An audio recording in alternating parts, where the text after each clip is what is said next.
The air in my mother's oversized living room always felt thin, like it was vacuum sealed around her expensive, uncomfortable furniture. Edison, my 6-year-old, squeezed my hand as we walked in. Mommy, he whispered, his small voice barely audible over the forced cheer. Why does Grandma Helen always look at you like you're a surprise she didn't order? I managed a weak smile for him. She's just particular, sweetie. Out of the mouths of babes, right? I'm Trisha, and that perceptive little boy is my son, Edison, and his grandma, Helen. Well, she's the queen of this particular gilded cage, the annual Summers family reunion. Trisha, you made it! Helen glided towards us, her smile perfectly painted, her eyes doing that quick, critical scan that always made my skin crawl. Edison, dear, don't cling to your mother like that. Go find your cousins. She didn't wait for a reply, already turning. Chloe is about to make her big announcement. You won't want to miss this. Chloe, my younger sister, the golden child, was holding court by the enormous marble fireplace, her laughter a little too loud, her gestures a little too grand.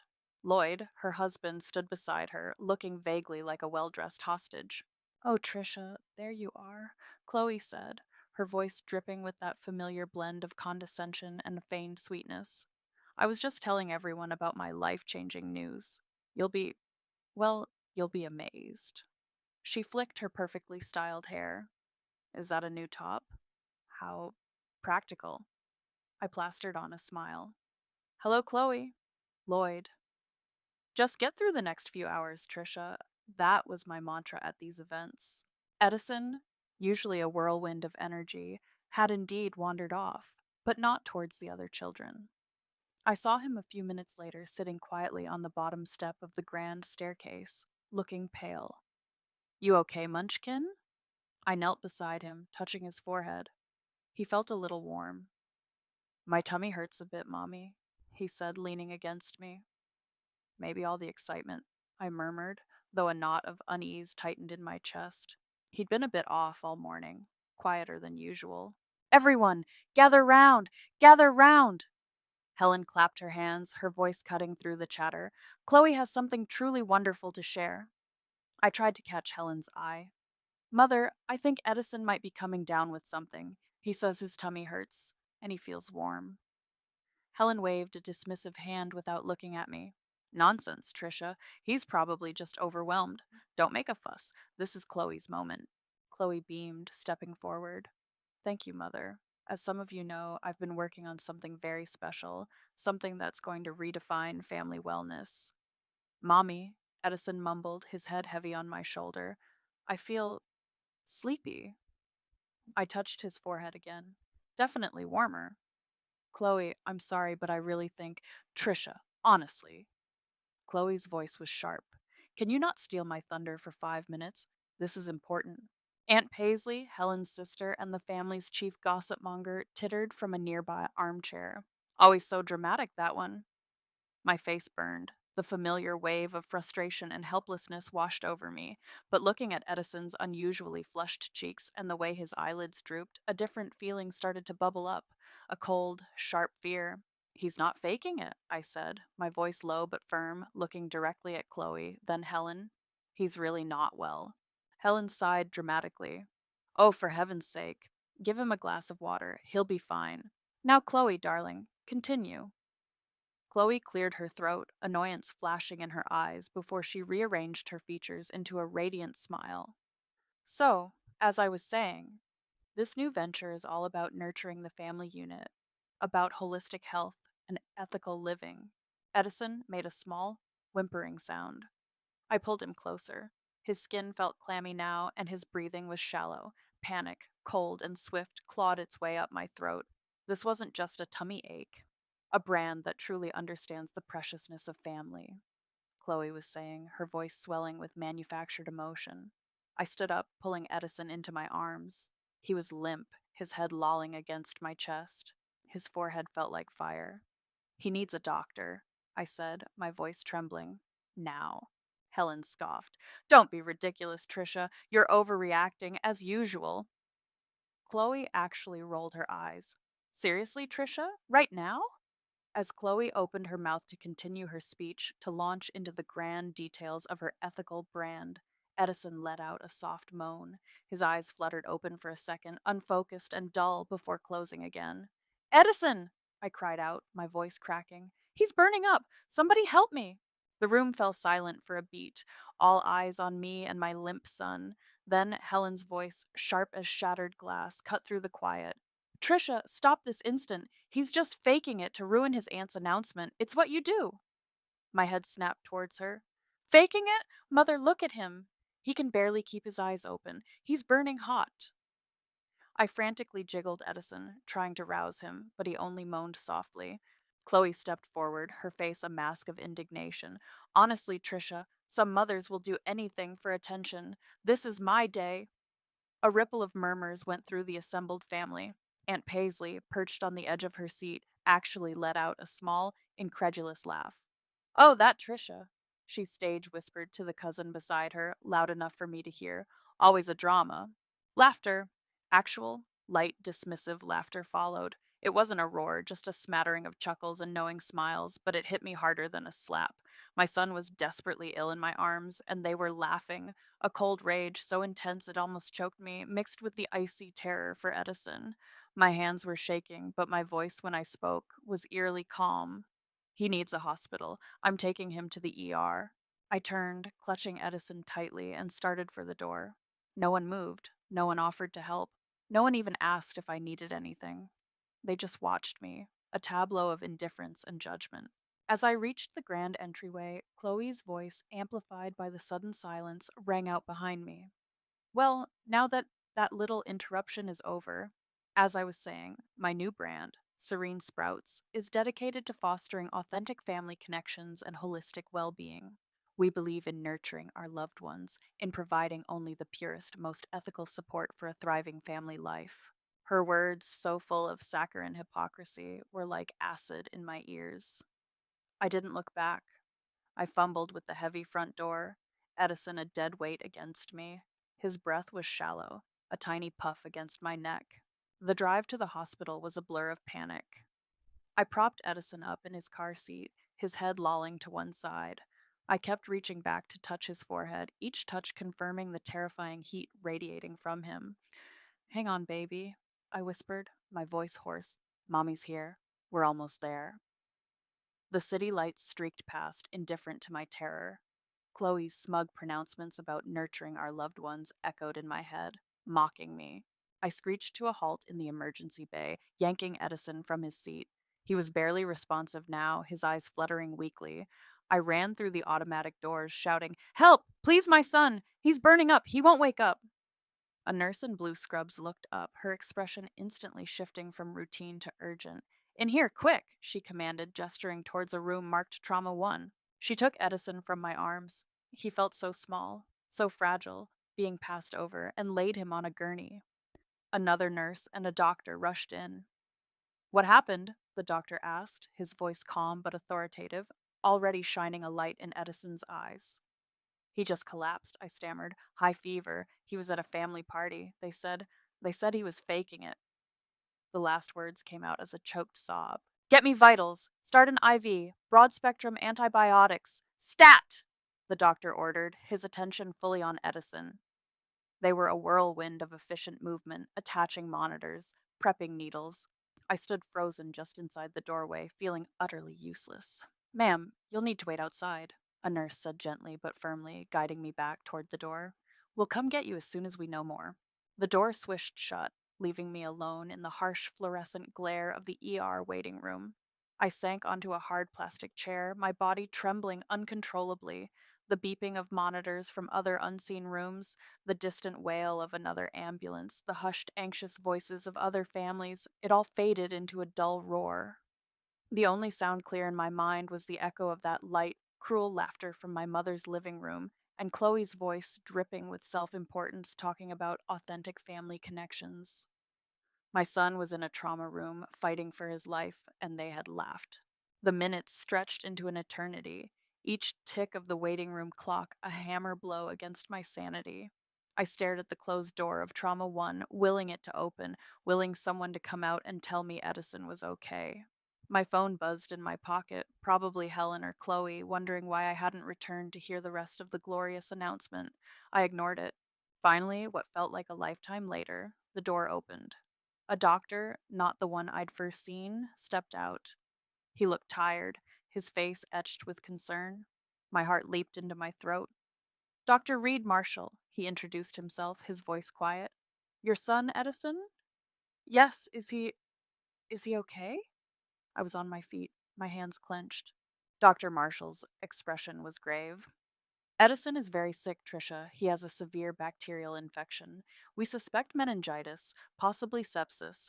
We've started aggressive antibiotic therapy and he's being stabilized, but the infection is advanced. The delay in seeking treatment. It hasn't helped. It's made it critical. The words hit me like a physical blow.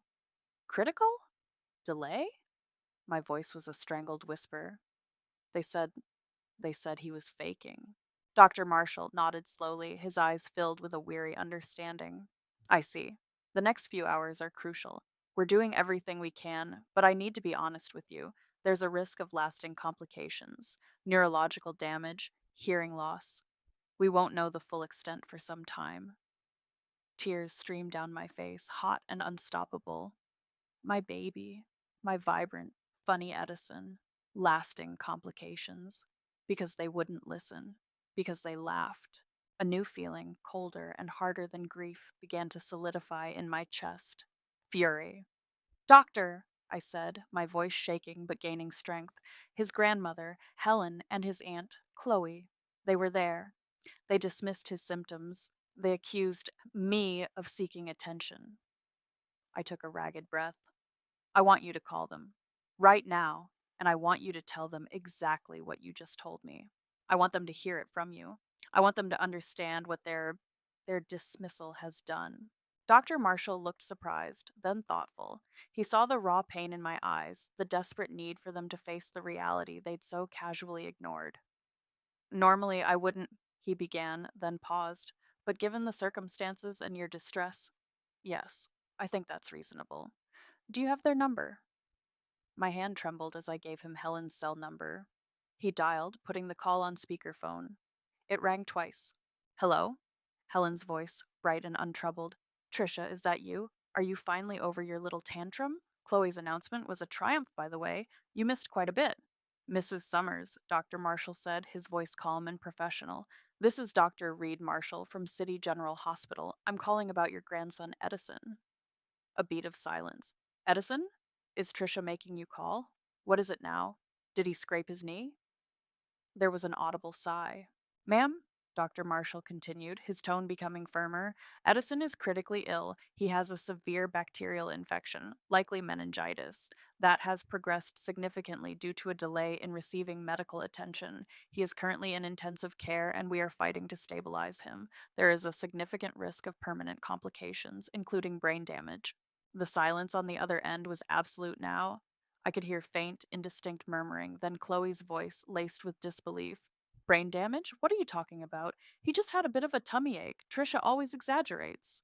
This is not an exaggeration, Miss Summers, Dr. Marshall stated, his voice like steel. The medical evidence is clear. Every hour counts with infections like these. The delay has exacerbated his condition substantially. We are talking about potential lifelong consequences directly attributable to that delay.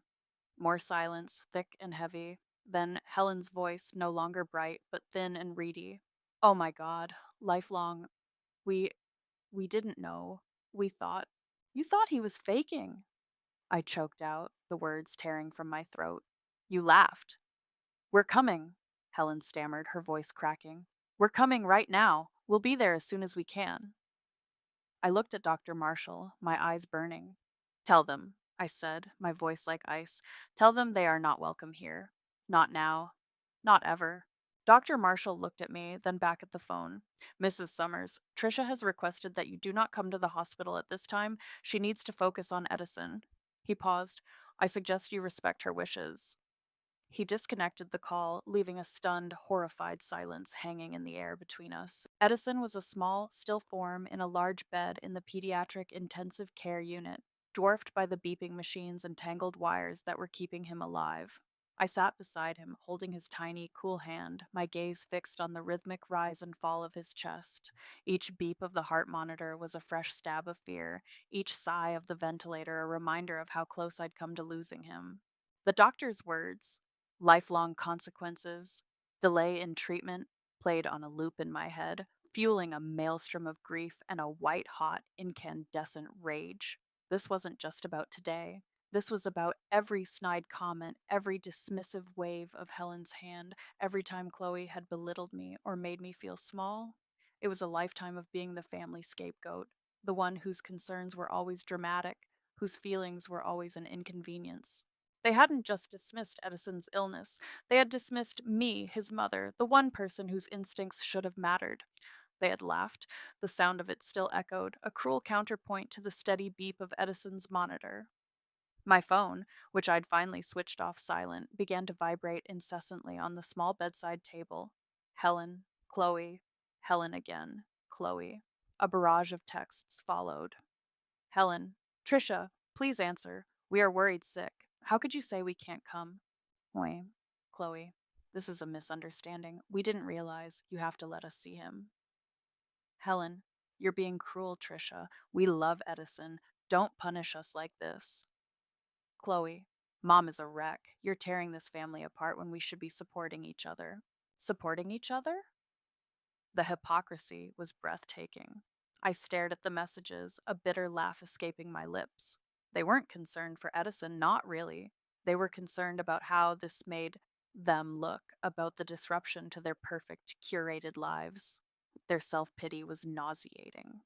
I didn't reply, I simply powered the phone off. A nurse came in to check Edison's vitals. Any change?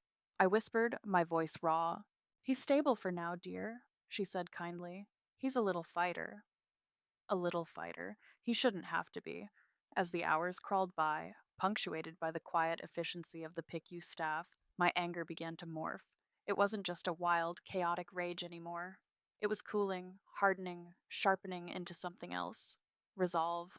A steely, unyielding determination. Cutting them off, as I'd told Dr. Marshall, wasn't enough. It felt too easy for them. A simple severing. They needed to understand. They needed to feel even a fraction of the pain and fear they'd inflicted. Their perfect world, built on a foundation of narcissism and casual cruelty, needed to crumble. They needed to face consequences, real, tangible consequences that would shatter their carefully constructed public images. I pulled out the small notebook I always carried in my purse and a pen from the hospital's welcome packet. I started to write everything. Their exact words at the reunion. He's just faking it. Some mothers will do anything for attention. The laughter. I wrote down past incidents too, the time Helen forgot my birthday, but threw Chloe a lavish surprise party a week later. The way Chloe constantly undermined my parenting choices with backhanded compliments. The subtle, constant erosion of my confidence, my worth, orchestrated by the two people who should have been my staunchest allies. The list grew. Page after page, it was a litany of emotional abuse, a pattern of systemic cruelty. Edison's illness wasn't an isolated incident, it was the catastrophic culmination. Late that night, or perhaps early the next morning, time had lost all meaning. Edison stirred. His eyelids fluttered.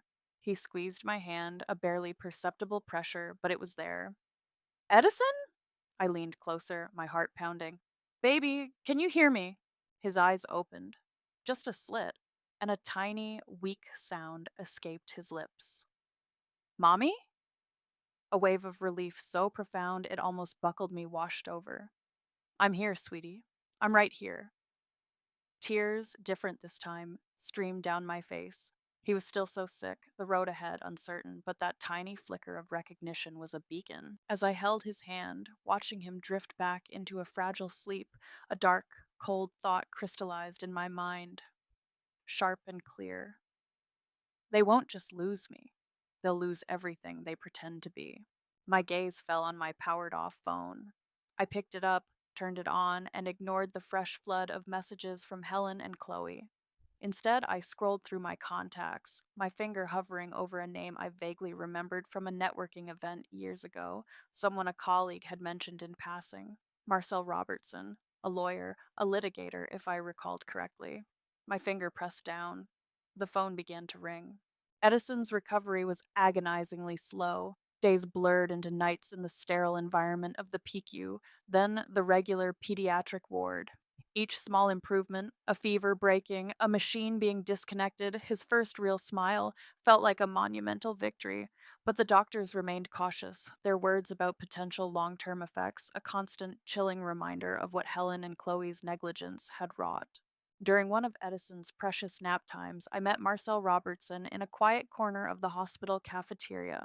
He was younger than I expected, with sharp, intelligent eyes that missed nothing. I laid out the events of the reunion, my voice flat and devoid of the hysteria I'd felt initially. I just gave him the facts. Legally, proving direct neglect in a way that leads to criminal charges or a straightforward civil suit against your mother and sister for Edison's illness will be challenging, Marcel said, steepling his fingers.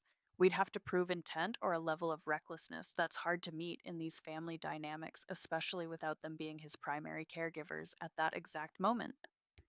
My heart sank a little. So, there's nothing? I didn't say that, he replied, a slight smile touching his lips. Tell me more about your family, Trisha. About Helen and Chloe. Sometimes the most effective justice isn't found in a courtroom for the immediate harm, but in exposing the rot that allowed it to happen. His words resonated. I told him about Chloe's Serene Sprouts luxury family wellness brand, the irony of which was almost physically painful. I described Helen's obsession with status and appearances, her carefully cultivated image as a benevolent matriarch. Interesting, Marcel murmured, taking notes. A wellness brand built on such a toxic foundation. That's quite the contradiction. His observation sparked something. Back in Edison's room, while he watched cartoons, I pulled out my laptop. Serene Sprouts, I typed into the search bar. Chloe's fledgling website was already up, full of stock photos of smiling, ethereal families and buzzwords like authenticity, holistic, and ethical sourcing. Then I remembered something. Years ago, maybe 4 or 5, I'd been full of my own entrepreneurial dreams. I'd developed a detailed business plan for a children's educational toy company focusing on sustainable materials and fostering creativity. I'd been so excited, so proud. I'd shared it with Chloe, hoping for sisterly support, maybe even a partnership. She'd laughed. Oh, Trisha, that's quaint. But who would buy that? You're not exactly a businesswoman, are you? Her dismissal had stung, and like so many other dreams, I'd shelved it, convinced she was right. On a hunch, I logged into an old cloud storage account. And there it was, my business plan, creative roots, dated and time stamped. I opened it, my breath catching in my throat. Section by section, I compared it to the About Us and Our Philosophy pages on Chloe's Serene Sprouts website. It wasn't just similar, it was virtually identical. The mission statement, the core values, even some of the specific phrasing, she'd stolen it. My idea, my work, repackaged under her glossy, hypocritical brand. A cold fury, deeper and more calculated than before, settled in my bones. But the sickness in my stomach intensified when I started thinking about the funding. Chloe didn't have that kind of startup capital. Helen, however, did. Or rather, she controlled it. My late husband, David, Edison's father, had set up a substantial trust fund for Edison's education and future, with Helen named as the trustee. For years, whenever I'd inquired, Helen had sighed and told me the fund was performing poorly, that the market was unpredictable. She'd made me feel guilty for even asking. My hands were shaking as I logged into the Trust's online portal using the limited access David had ensured I had. The statements were there, and so was the glaring discrepancy. A huge withdrawal, labeled Loan C. Summers, made 6 months ago, a sum that would easily cover startup costs for a luxury brand. She hadn't just let my son get critically ill. She hadn't just stood by while Chloe belittled and dismissed me. She had actively, deliberately stolen from Edison's future to bankroll Chloe's plagiarized dream. Just then, an email notification popped up on my screen. It was a forwarded invitation from Aunt Paisley, who, despite her earlier behavior, seemed to thrive on being the conduit of all family news, good or bad. Subject: You're invited. Serene Sprouts Grand Launch Gala. The invitation was ostentatious, embossed with gold lettering. Chloe and Helen co hosting a lavish affair in 2 weeks' time. The tagline at the bottom read, Serene Sprouts, celebrating family values and ethical business. I stared at it, the pieces clicking into place with chilling precision. A slow, predatory smile spread across my face. Perfect, I murmured, the word a soft, dangerous promise in the quiet hospital room. Edison was finally discharged, a pale but resilient shadow of his usual boisterous self. The doctors confirmed he would need ongoing speech therapy and regular neurological checkups.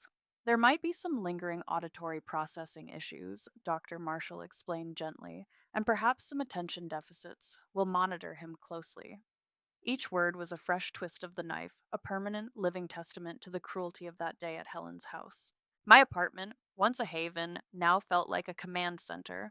While Edison napped or played quietly with his building blocks, his energy levels still far from normal, I worked. My grief and anger had been channeled, transmuted into a laser focused determination. This wasn't just about exposing them anymore, it was about dismantling them. I meticulously compiled the evidence, printouts of my original Creative Roots business plan, side by side with screenshots of Chloe's Serene Sprouts website, the plagiarized sections highlighted, bank statements from Edison's trust fund, showing the loan to Chloe alongside Helen's carefully worded emails from previous years lamenting the fund's poor performance. I even found the original trust document David had left, clearly stating the funds were solely for Edison's education and well being, with strict limitations on Helen's discretionary powers as trustee. Marcel Robertson had been invaluable, guiding me on how to present the financial information clearly and legally. The misappropriation of trust funds is a serious offense, Trisha, he'd said, his expression grim. This goes beyond family drama. This is fraud. With my dossier of deceit nearly complete, I started making calls. I reached out to a few select extended family members, the ones who had always seemed a bit more observant, a bit less enthralled by Helen and Chloe's charade. I didn't give them details, just a carefully worded warning. There's something you need to know about Chloe's business and how it was funded, I'd say. It might come out at the launch party. I just thought you should be aware. Then I contacted a couple of local lifestyle bloggers I knew sometimes covered high society events, the kind Helen and Chloe courted. I have a tip about the Serene Sprouts launch, I told them, my voice low and conspiratorial. A rather shocking family secret is about to be revealed. You might want to have your cameras ready. My masterstroke, however, was Aunt Paisley. I called her, adopting a tone of breathless distress. Aunt Paisley, I whispered, I don't know what to do. I've discovered something terrible about Chloe's business. And mother, oh, it's just awful. I can't say more, but it's going to explode at the party. I could almost hear her preening through the phone. Oh, you poor dear. Tell your Aunt Paisley everything. I can't, I insisted. Not yet, but just be prepared. It's devastating. That, I knew, was like lighting a fuse. Aunt Paisley would spread the vague, juicy rumor like wildfire, ensuring the party guests arrived with a heightened sense of anticipation and suspicion. The old Trisha, the one who tiptoed around her family's fragile egos, was gone. In her place was a woman operating with cold, surgical precision. There was a strange calmness in it, a sense of power I'd never known. Lloyd, Chloe's husband, tried to call me twice. He left a voicemail. Trisha, it's Lloyd. Chloe and Helen are, well, they're very upset you're not speaking to them. And honestly, things feel off. Is everything okay with you and Edison? Can we talk? His voice held a note of genuine concern, a stark contrast to his wife and mother in law. For a moment, I almost felt a pang of sympathy for him. He was likely just another pawn in their games. But I couldn't risk him warning Chloe. I deleted the voicemail without responding. He'd find out soon enough. The night before the launch party, I sat in my quiet living room after Edison was asleep. The pile of documents lay on the coffee table, bank statements, legal papers, printouts of Chloe's stolen dream. I picked up a framed photo of Edison, taken just a few weeks before the reunion. He was beaming, his eyes bright with mischief, the picture of health and happiness. I traced his smiling face with my finger. Then my gaze shifted to the damning evidence. Tomorrow, I whispered to the empty room, the words a solemn vow. Tomorrow, the Summers family legacy gets a rewrite. A grim satisfaction settled over me. The storm was gathered. and I was ready to unleash it. The Serene Sprouts Grand Launch Gala was everything I expected, a symphony of pastel decorations, tinkling champagne glasses, and the low hum of self important chatter. Helen, draped in an expensive silk dress, was a beacon of maternal pride, her arm linked through Chloe's. Chloe herself was radiant, preening under the admiring gazes, accepting congratulations with a practiced, modest smile that didn't quite reach her eyes. Lloyd stood slightly behind them, looking uncomfortable and out of place, occasionally scanning the crowd with a worried frown. I watched from the shadows near the entrance for a few minutes, my clutch bag containing my phone and a USB stick heavy in my hand. My heart hammered a steady, determined rhythm against my ribs. I wasn't the disheveled, emotional wreck they probably expected, if they expected me at all. I'd chosen my outfit carefully, a simple, elegant black dress, understated but powerful. My hair was sleek, my makeup minimal. I was calm. I was ready. A small, discreetly hired AV technician I'd met earlier gave me a nearly imperceptible nod from near the large projection screen set up behind the makeshift stage. Everything was in place. As Chloe stepped onto the small riser, tapping the microphone lightly, a hush fell over the room. "Thank you all so much for coming," she began, her voice syrupy sweet. "Serene Sprouts has been a labor of love, a dream I've nurtured for so long, and I couldn't have done it without the unwavering support of so many, especially my incredibly supportive mother, Helen." She gestured to Helen, who beamed and blew her a kiss. That was my cue. I walked forward, not rushing, my heels clicking softly on the polished floor. Heads turned, a murmur rippled through the crowd. I saw Aunt Paisley's eyes widen, her phone already in her hand. Chloe faltered mid sentence, her smile freezing as she saw me approaching. Helen's expression shifted from pride to shock, then to a familiar, tightening anger. "Trisha? What are you doing here?" Helen hissed, loud enough for those nearby to hear. I reached the edge of the stage area just as Chloe was saying, "Well, this is unexpected." "Indeed it is, Chloe," I said, my voice clear and carrying easily in the sudden silence. I didn't try to grab her microphone. Instead, I addressed the room. "Congratulations on your launch. Serene Sprouts. It's a lovely name." Chloe's eyes narrowed. "Thank you, Trisha. Now, if you don't mind—" "I do mind, actually," I interrupted, my tone still even. "Because while the name is lovely, the concept isn't entirely yours, is it?" I glanced towards the projection screen. "Lights, please." The main room lights dimmed slightly, and the screen behind Chloe flickered to life. Displayed side by side were pages from my Creative Roots business plan and screenshots from the Serene Sprouts website. The identical phrasing, the stolen concepts were undeniable, highlighted in stark red. Gasps and whispers erupted around the room. Chloe's face went white. "What is this? This is ridiculous. Some kind of joke?" "It's no joke, Chloe," I said. "It's my business plan, the one I shared with you 5 years ago, the one you laughed at and told me was quaint." I held up the USB stick. Dated, time-stamped, original files, all here. Helen stepped forward, her voice trembling with fury. "Trisha, how dare you? You are trying to ruin your sister's special night out of jealousy." "Jealousy, mother?" I turned to her, my gaze like ice. "Or perhaps I'm just tired of the lies." Speaking of which, the image on the screen changed. Now it displayed a copy of Edison's trust fund statement, the large loan to Chloe clearly visible, alongside the trust document specifying its sole purpose for Edison's education. "This is Edison's trust fund, set up by his father, and this," I pointed, "is the money you, Helen, as trustee, loaned to Chloe to fund this stolen business. Money you told me for years wasn't there, that the fund was underperforming." The murmurs in the room grew louder, more shocked. Lloyd looked like he'd been punched in the gut, staring at Chloe with dawning horror. Aunt Paisley was furiously texting, a look of scandalized glee on her face. "This is slander! Lies!" Chloe shrieked, her composure finally shattering. "She's making it all up!" "Am I?" I asked calmly. "Then perhaps you can explain these bank records, or perhaps you can explain why, when my son was critically ill, burning with fever at your house, your response, Helen, was, 'He's just faking it to ruin his aunt's announcement.' And yours, Chloe, was, 'Some mothers will do anything for attention.'"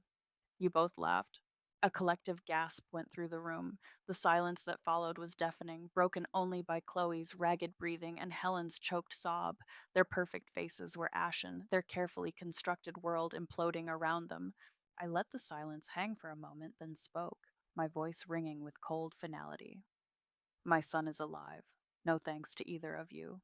He has a long road ahead, permanent reminders of your callousness. But your reputations? Your perfect family image? That dies today. I've already initiated legal proceedings to recover Edison's money and reported the fraudulent misappropriation of trust funds to the authorities. Enjoy the party. I turned and walked out, leaving a maelstrom of shattered illusions, horrified whispers, and the smoldering wreckage of their lives behind me. The heavy doors of the venue closed with a satisfying thud. The dust from the launch party explosion didn't settle quickly. My phone, for a few days, was a battleground. Voicemails from unknown numbers, presumably Helen or Chloe using burner phones, alternated between tearful pleas, furious accusations, and pathetic attempts to guilt trip me. "You've destroyed us, Trisha!" One message from a choked, sobbing Helen wailed. "How could you do this to your own family? You need to fix this!" Fix it? I pressed delete without a flicker of hesitation. Then I changed my number. Marcel Robertson called a week later. "Good news, Trisha. The pressure worked. Helen's lawyer contacted me. They're agreeing to repay the full amount from Edison's trust, plus interest and all legal fees, immediately. They're desperate to avoid formal charges of fraud escalating." "And Chloe's brand?" I asked, picturing the pastel wreckage. "Serene Sprouts is officially defunct," Marcel said, a hint of satisfaction in his voice. "Sponsors pulled out within hours of the party. The bad press was extensive. Apparently, family wellness doesn't pair well with child endangerment and embezzlement." I hung up, a quiet sense of vindication washing over me. It wasn't elation, not exactly. It was the grim satisfaction of a necessary, painful job completed. Life found a new rhythm. Edison's speech therapy sessions became a regular part of our week. He was slowly regaining his confidence, though loud noises still made him jump and his attention sometimes wandered.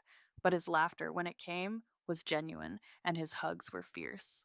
We spent afternoons in the park, not Helen's opulent, sterile garden. We ate messy ice creams, not perfectly portioned canapes. One afternoon, while Edison was chasing pigeons with surprising bursts of energy, my old phone, the one I kept for emergencies, its number known only to a select few, buzzed. It was Lloyd. I almost ignored it, but something made me answer. "Trisha, it's Lloyd. Can I can I talk to you for a minute?" His voice was subdued, tired. "What do you want, Lloyd?"